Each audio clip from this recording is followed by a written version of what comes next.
You are looking at Julian's pronunciation guide, where we look at how to pronounce better some of the most mispronounced words in the world, like this other curious word. But how do you say what you're looking for today?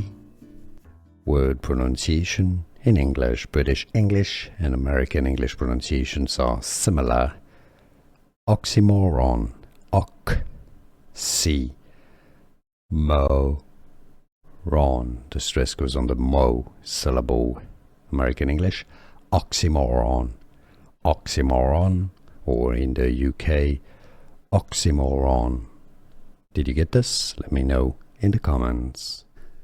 Here are more videos on how to pronounce more confusing words and names too many mispronounced. Like this video if you found it useful. I appreciate your support. I'll see you soon and thanks for watching.